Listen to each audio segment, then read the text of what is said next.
Hey,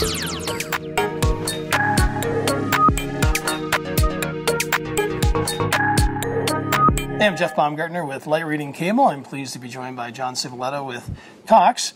So I want to talk to you a little bit about the status of Cox's cable plant. I think you guys were one of the few operators that made a jump to 1 gigahertz pretty early on. So is the entire network now 1 gigahertz, or kind of give us a picture of the status of the network?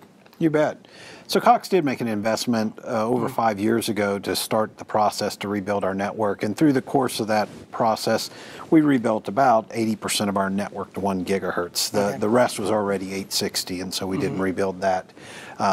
That's been a great project for us. We've realized not just the advantage of having all that spectrum available to us, but also just the operational upside of having a nice, clean network that's running at the top of its game.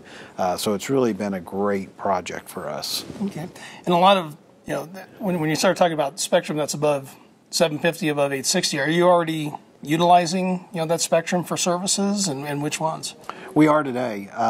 Much of the spectrum above 860 we are using for one of two purposes, either video services or data services. So those are the two devices that can tune above 860, and so we've got a number of our video services that are offered up there, as well as we have DOCSIS services up above that spectrum. Okay. And how tight are things these days on the spectrum side? Because you're one of the few operators that has a 1 gigahertz ceiling. So, I mean, are things still pretty tight? Is there, just plenty of bandwidth to spare right now? What's kind of the picture? Yeah. Well, I'd be remiss if I didn't say that you can never have too much bandwidth. But that being said, I think we're in a great position right now.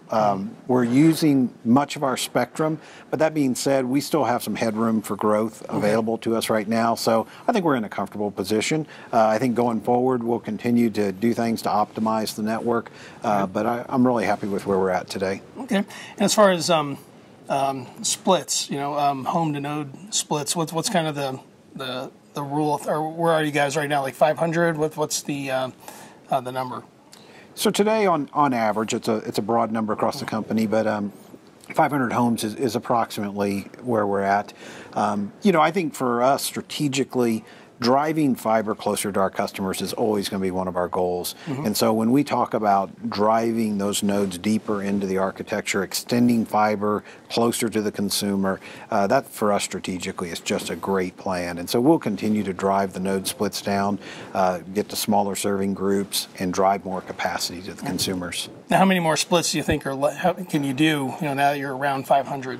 I think from that roughly 500 home pass, we definitely would do at least another couple of splits. I think after that, we'll have to see where the economics are at on what makes sense for the next step beyond that. All right, so if you get down to like 125 or something like that, I think the big question people will ask you is like, okay, so fiber to the home is the next step. I mean, would you agree with that? I don't, Jeff. The network that we have with coax in that last mile position, we've got a tremendous amount of options that we can do. So even when we get to 125 homes from there, I mean, I would not say that fiber is necessarily the next option that we would take.